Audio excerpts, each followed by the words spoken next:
Hello everyone, welcome back to our channel. Thank you guys अपने genuine opinions मेरे साथ share करने के लिए। पर 4000 अबव सब्सक्राइबर्स में से सिर्फ अप्रॉक्स 250 मेंबर्स ने ही वोटिंग की है and I respect your decisions. और मैं ये जानकर बहुत खुश हूँ कि एटलीस्ट 20% फैमिली मेंबर्स ऐसे हैं जिन्होंने कंफर्म किया है कि वो ईजीली बिना किसी परेशानी के वीडियोस पर लाइक दे सकते हैं। बाकी शायद अपने पर्सनल अकाउंट से नहीं सुनते ये चैनल, या फिर अपने किसी फैमिली मेम्बर का फ़ोन यूज़ करते हैं, और ये सिर्फ मेरी अजम्पशन है, कॉन्फर्मेशन नहीं। तो प्लीज़ जो कोई भी वीडियो पर इजीली लाइक दे सकते हैं, अगर वो ही रेगुलर लाइक्स देते रहे तो भी इस रेशो के अकॉर्डिंग वीडियो पर एटलीस्ट 1000 लाइक्स ईजिली आ सकते हैं। और आप सबने पहले भी मेरी वीडियो पर 1000 लाइक्स दिए हैं, तो मुझे नहीं लगता कि ये कोई बहुत बड़ा चैलेंज होगा आप सबके लिए। तो प्लीज़ कंसीडर माय रिक्वेस्ट, क्योंकि यूट्यूब का एक रूल कह लो या फिर कोई क्लॉज, जब जिस वीडियो पर 1000 लाइक्स आते हैं तो वो वीडियो पॉपुलैरिटी के अकॉर्डिंग न्यू व्यूअर्स को सर्कुलेट होती है, सिमिलर रेफरेंस के तौर पर, जो ज़्यादा से ज़्यादा लोग व्यू करते हैं। तो व्यू बढ़ाने के लिए वीडियो पर लाइक ज़रूरी है, इसलिए मैं हर थोड़े दिनों में आप सबसे रिक्वेस्ट करती रहती हूँ। सॉरी अगर आपको मेरा ऐसा आपको रिक्वेस्ट करना बुरा लगता हो तो, पर मुझे भी बुरा लगता है जब वीडियो पर लाइक्स नहीं आते। आई होप आप ये मेरी बात समझ सकते होंगे। Thank you guys. और जो कोई भी चैनल पर नए आ रहे हैं, प्लीज़ चैनल को सब्सक्राइब कर लीजिए। तो अब चलिए आप सबका और ज़्यादा वक्त ना लेते हुए आज का वीडियो एक्सप्लेनेशन हम शुरू करते हैं। लास्ट पार्ट में हमने देखा था कि जान अपनी वेडिंग आउटफिट को लेकर ईबो से नाराज़ हो जाता है, तो ईबो जान का मूड ठीक करने के लिए उसी पार्क में उसे ले जाता है जहां उन्होंने अपना लव कन्फेस किया था, जहां सेहुन आकर ईबो पर गोली चला देता है। पर जान ठीक टाइम पर बीच में आकर वो गन शॉट खुद पर ले लेता है, जिसके बाद सेहुन को अपने किए पर पछतावा होता है और दिल दबा सेहुन से जान को छोड़ देने को कहती है। वहीं डॉक्टर हॉस्पिटल में यीबो को एक कंसेंट फॉर्म साइन करने को देते हैं, जिसमें ये मेंशन था कि यीबो अग्री करता है कि जान को बचाने के लिए उनके होने वाले बेबी को नुकसान पहुंच सकता है। जो फॉर्म साइन करना यीबो को अपने होने वाले बेबी का डेथ सर्टिफिकेट साइन करने जैसा लग रहा था। अपने भाई को दोबारा उसी सब दर्द और परेशानी से गुजरता सोच जीई बेहोश हो जाती है और बाकी सब रोने लगते हैं।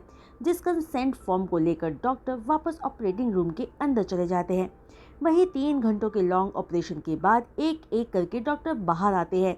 फिर उनके पीछे काफ़ी सारी नर्सेस जान को रिकवरी रूम में शिफ्ट करने के लिए ले जाने लगते हैं, जिसे देख यीबो, हाईक्वान और दिलरबा फौरन उठकर डॉक्टर के पास आते हैं और यीबो आगे आकर अपनी कांपती आवाज़ में जान का हाल पूछता है कि वो कैसा है, जिस पर डॉक्टर एक स्माइल के साथ कहते हैं कि पेशेंट रिकवर कर रहा है और वो सब जान के बेबी को भी बचाने में कामयाब हो गए हैं और इस वक्त बेबी अच्छी हेल्थ कंडीशन में है।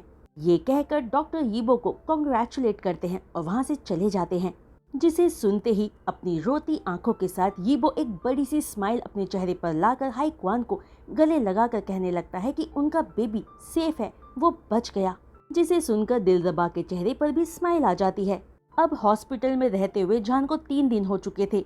डॉक्टर ने यह कंफर्म कर दिया था कि जान की कंडीशन इम्प्रूव हो रही है, पर यीबो की एंजाइटी जा ही नहीं रही थी, क्योंकि जान को अभी तक होश नहीं आया था और इन 3 दिनों में यीबो जान के पास से एक पल के लिए भी नहीं हिला था। जहाँ यीबो बिना सोए और खाए पिए जान का ख्याल रख रहा था, इस विश्वास के साथ कि वो जल्दी ही उठ जाएगा। यीबो जान को लेकर इतना स्टबन बिहेव कर रहा था कि वो ना ही तो खाना खाने के लिए बाहर जा रहा था और ना ही अपने कपड़े चेंज करने के लिए घर। इसलिए अंकल चिंग यीबो के लिए कपड़े हॉस्पिटल में ही ले आए थे और जी अब यीबो से नाराज़ नहीं थी, बल्कि वो यीबो को जान का इतने अच्छे से ख्याल रखता देख उसे अपना ब्रदर इन लॉ मान चुकी थी और यीबो के लिए खाना लाया करती थी। आज भी रोज़ की तरह ही जी जाने से पहले यीबो को खाना खाने को कहती है, जो वो उसके लिए लाई थी, क्योंकि यीबो को अगर याद न दिलाओ तो वो जान की वजह से अपना खाना खाना ही भूल जाया करता था। पर जी की बात पर यीबो कहता है कि वो बाद में खाना खा लेगा और जी को बाय कहकर जान का हाथ पकड़कर उससे बातें करते हुए कहता है कि वो कब उठेगा, क्योंकि यीबो को उसकी बहुत याद आती है। क्या वो यीबो को याद नहीं कर रहा? तभी अचानक यीबो को जान की उंगलियों में हलचल महसूस होती है, जिसे देख यीबो एक्साइटेड होकर पूछता है, जान बेबी तुम उठ गए। तभी जान धीरे धीरे अपनी आंखें खोलते हुए यीबो का नाम लेता है, जिसे सुनते ही यीबो की आंखों से खुशी के आंसू बहने लगते हैं और वो जान को कहता है कि उसका यीबो उसके पास ही है। यीबो की आवाज सुनते ही जान स्माइल करता है, जिस स्माइल की वजह से उसका ब्यूटीफुल फेस और ज्यादा ब्यूटीफुल लगने लगता है और वो यीबो को देखकर पूछता है कि वो रो क्यों रहा है, जिस पर यीबो कोई जवाब नहीं दे पाता और जान का हाथ पकड़कर उसके हाथ पर किस करते हुए कहता है, जान आई लव यू, मुझे प्लीज कभी छोड़कर मत जाना। वहीं यीबो की बात सुनकर जान भी अपनी नम आंखों के साथ यीबो को आई लव यू टू कहता है। हॉस्पिटल में 4th डे पर जान की कंडीशन पहले से बेहतर हो गई थी, पर उसे अपनी चोट पर अभी भी दर्द होता था, पर फिर भी वो उठकर बैठ पाता था और अपनी प्रेगनेंसी का जानकर वो बहुत ज्यादा एक्साइटेड था। तभी जान यीबो के हाथ से खाना खाते खाते पूछता है कि वो हॉस्पिटल से घर कब जाएंगे। तो यीबो कहता है कि अगर जान अच्छे से रिकवर हो गया तो अगले 3 दिनों में वो घर जा पाएंगे, जिसे सुनते ही जान उदास होकर अपना सिर नीचे करके पूछता है कि तो फिर उनके वेडिंग का क्या होगा, जिस पर यीबो कहता है कि उसने वेडिंग 1 मंथ पोस्टपोन कर दी है, जिसे सुनते ही जान फौरन अपना सिर ऊपर उठाकर कहता है कि ये तो बहुत ज्यादा डिले हो जाएगा और तब तक उसकी टमी थोड़ी थोड़ी दिखने लगेगी, तो वो अपने वेडिंग टक्सीडो में क्यूट नहीं दिखेगा और शादी तो बस एक बार ही होती है ना। और फिर सब उनकी वेडिंग एल्बम को देखकर जान पर हंसेंगे। जान की बात सुनकर यीबो खाने की ट्रे को साइड में रखकर जान के पास बैठकर एक गहरी सांस भरकर कहता है कि वो अभी भी रिकवर कर रहा है और उसका इतना थकना अच्छी बात नहीं है। पर जान कहता है कि वो अगले 2 हफ्तों में यीबो से शादी करना चाहता है, क्योंकि जान की प्रेगनेंसी को 4 वीक्स पूरे हो चुके थे। यानी जब वो दोनों 2 हफ्तों पहले फॉरेस्ट विला से लौटे थे, जान तब प्रेग्नेंट था और 1 महीने रुकने का मतलब 8 वीक्स की प्रेगनेंसी। इसलिए जान 2 वीक्स के अंदर ही यीबो से शादी प्लान करने को कहता है, जिस पर यीबो कुछ कहने के लिए अपना मुंह खोलता ही है कि वो फौरन अपना मुंह बंद कर लेता है जब जान को अपने सामने पाउटी फेस के साथ बैठा देखता है, जिस पाउट पर अपना दिल हारकर यीबो कहता है कि वो मैरिज 2 वीक्स में ही अरेंज कर देगा, पर जान प्रॉमिस करे कि जरा सा भी थकावट महसूस होने पर वो फौरन रेस्ट करेगा और पार्टी खत्म होने तक वेन्यू पर रुकने की जिद नहीं करेगा। यीबो की बात पूरी होते ही जान एक बिग ब्राइट स्माइल के साथ कहता है, ओ माय हस्बैंड तुम कितने अंडरस्टैंडिंग हो। तभी अचानक जान की बात पर यीबो के दिमाग में बीप के साउंड के साथ हस्बैंड शब्द प्रोसेस होने लगता है और यीबो का मुंह खुला का खुला रह जाता है। पर यीबो इस बात को इग्नोर नहीं कर सकता था कि जान के मुंह से हस्बैंड शब्द सुन के उसके दिल में पूरे फूलों का गार्डन खिल गया था। वहीं यीबो को ऐसे सुन बैठा देख जान शरारती स्माइल के साथ पाउट बनाकर दोबारा कहता है, हस्बैंड मुझे स्ट्रॉबेरी जूस पीना है। जो स्टेटमेंट इस बार यीबो को हार्ट अटैक देने जैसा था और वो खुद को हिप्नोटाइज्ड फील करता है और फौरन जान के पास से उठकर कहता है कि वो बस 1 मिनट में उसके लिए स्ट्रॉबेरी जूस लेकर आता है। और यीबो को इस तरह हड़बड़ाकर रूम से बाहर भागता देख जान जोर जोर से हंसने लगता है, बिना इस बात को सोचे कि उसके चेस्ट पर अभी भी स्टिचेस पूरी तरह से हील नहीं हुए थे, जो अचानक दर्द करने लगता है। वहीं यीबो के आने का इंतजार करते हुए जान बेड के सहारे बैठ जाता है। तभी उसे दरवाजे के पास एक परछाई दिखती है, तो जान को लगता है कि यीबो वापस आ गया है। पर वो इंसान जैसे ही जान के सामने आता है तो जान उसे देखकर डर जाता है, क्योंकि वो यीबो नहीं सेहुन था, जो इस वक्त पूरा मेस्ड अप दिख रहा था। हयोंग, जान घबराकर सेहुन को हयोंग कहकर बुलाता है और इमरजेंसी बटन को प्रेस करने वाला ही होता है कि वो अपने सामने सेहुन को घुटने के बल जमीन पर बैठा हुआ देखता है, जहां सेहुन सिर झुकाकर जान को सॉरी कहता है। फिर सेहुन जान के बेड के थोड़ा करीब आकर उसके हाथों को पकड़कर अपने फोरहेड से टच करके रोने लगता है, क्योंकि जान को हर्ट करने का उसे बहुत दुख था। अपने गिल्ट के चलते वो कई दिनों से सोया नहीं था और सेहुन जब भी दिलरबा से जान का हाल पूछता था तो दिलरबा उसे कोई जवाब नहीं देती थी। सेहुन हॉस्पिटल भी आता था, पर दूर से ही जान को बेड पर सोया देख दूर से ही चला जाता था, क्योंकि यीबो हर पल उसके पास होता था। वहीं सेहुन को ऐसे रोता देख जान सेहुन को हयुंग नेम कहकर पुकारता है तो सेहुन रोते हुए ही जान को फिर से सॉरी कहता है और ये भी कि वो उसे हर्ट नहीं करना चाहता था। तभी जान दोबारा सेहुन को हयुंग कहकर बुलाता है क्योंकि सेहुन अभी भी रोए जा रहा था। क्यों, कैसे तुम उससे इतना प्यार कर सकते हो कि उसके लिए खुद को भी सेक्रीफाइस कर सकते हो? सेहुन एक लो टोन में जान से सवाल करता है और सेहुन के इस सवाल पर जान एक जेंटल स्माइल करता है, सेहुन के लिए नहीं बल्कि यीबो को इमेजिन करके। जिसके बाद जान सेहुन से कहता है कि हयोंग बिल्कुल सही है, यीबो से वो बहुत प्यार करता है और यीबो के लिए जान बिना सोचे समझे मर भी सकता है। जिसे सुनकर सेहुन फिर से जान को सॉरी कहता है कि ये सब उसकी ही गलती थी। वहीं सेहुन को ऐसी हालत में देख जान कहता है कि क्या वो सारी पुरानी बुरी यादों को भुलाकर एक दोस्त या ब्रदर्स बन सकते हैं, क्योंकि जान उससे ज्यादा सेहुन के लिए और कुछ नहीं हो सकता क्योंकि वो यीबो के बेबी से प्रेग्नेंट है। लेकिन जान की बात सेहुन के दिल पर बिजली की तरह गिरती है और उसे अपने दिल में बहुत तेज दर्द महसूस होता है और जिस वजह से वो कुछ भी नहीं कह पाता। तभी जान पूछता है कि क्या सेहुन उसे खुश देखना चाहता है तो सेहुन हाँ में सिर हिलाता है। जिसे देख जान कहता है तो फिर सेहुन को उसे जाने देना होगा। ये सुनकर सेहुन ना में सिर हिलाकर जान का हाथ और टाइटली पकड़कर रोने लगता है। पर सेहुन की ना को देखकर जान आगे कहता है कि वो यीबो के साथ खुश है क्योंकि उसकी हैप्पीनेस ही यीबो है और जान का प्यार और उसकी लाइफ सिर्फ यीबो के लिए ही है, इसलिए सेहुन को उसे जाने देना ही होगा।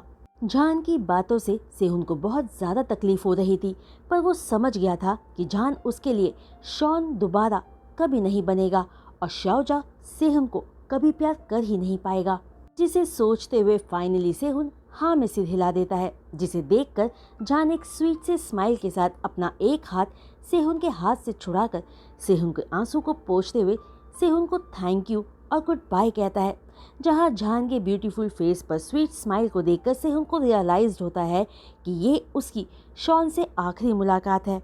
अब उसका यहाँ रुकने का कोई रीज़न नहीं है क्योंकि अब सेहुन को शॉन की खुशी के लिए उसे जाने देना होगा। ठीक उसी समय रूम का डोर ओपन होता है और यीबो अंदर आता है और उसकी आंखें गुस्से से फौरन लाल हो जाती है जब वो सेहुन को जान के सामने बैठा हुआ देखता है और उससे भी बड़ी बात, सेहुन ने जान का हाथ पकड़ा हुआ था।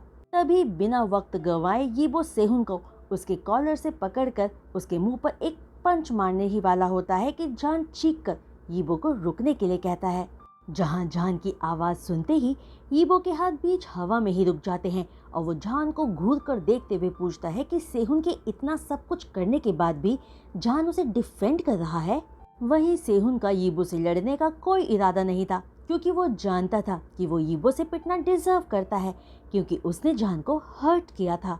तभी जान से सवाल करके यीबो बहुत गुस्से में सेहुन को देखकर पूछता है कि इतना सब करने के बाद भी उसमें इतनी हिम्मत है कि वो यहाँ आया। यीबो के इस सवाल पर भी सेहुन खामोश ही रहता है। तो यीबो आगे कहता है कि सेहुन को तो जान का ग्रेटफुल होना चाहिए कि उसने सेहुन के खिलाफ कोई भी कंप्लेंट करने से मना कर दिया। तभी जान दोबारा ऊंची आवाज में यीबो से रुकने को कहते हुए सेहुन को छोड़ देने को कहता है और यीबो जान की बात मानकर बेमन से सेहुन का कॉलर छोड़ देता है। तभी जान अपने बेड से उठकर यीबो की तरफ आने लगता है, जिसे आगे बढ़कर यीबो जान का हाथ पकड़ लेता है। सेहुन हयोंग। जान आगे सेहुन से कुछ कह पाता उससे पहले ही जी उनके सामने से आकर सेहुन को एक जोरदार थप्पड़ मार देती है। जिस एक थप्पड़ से सेटिस्फाइड फील ना करते हुए जी सेहुन को एक दूसरा थप्पड़ भी मार देती है। जिसे देख यीबो जान को थामे मन में ही यस कहकर खुश होता है। पर ये सब देख जान फौरन अपनी शीजे को रुकने को कहता है, लेकिन जी अपना हाथ दिखाकर जान को डांटते हुए चुप रहने को कहती है। फिर सेहुन की तरफ देखकर पूछती है कि वो यहाँ क्या कर रहा है। क्या सेहुन का उसके भाई को चोट पहुँचाकर अभी भी मन नहीं भरा कि वो अभी जिंदा है? ये सुनकर सेहुन यहाँ उसे मारने चला आया। जी की बात सुनकर सेहुन जी के सामने अपना सिर झुकाकर सॉरी कहता है। तभी फिर से हिम्मत करके जान अपनी शीजे को रुकने के लिए कहता है और बताता है कि अब उसके और सेहुन के बीच में सब खत्म हो गया है, इसलिए अब जी शीजे को सेहुन पर गुस्सा करने की कोई ज़रूरत नहीं है और ना ही किसी को माफ़ी मांगने की।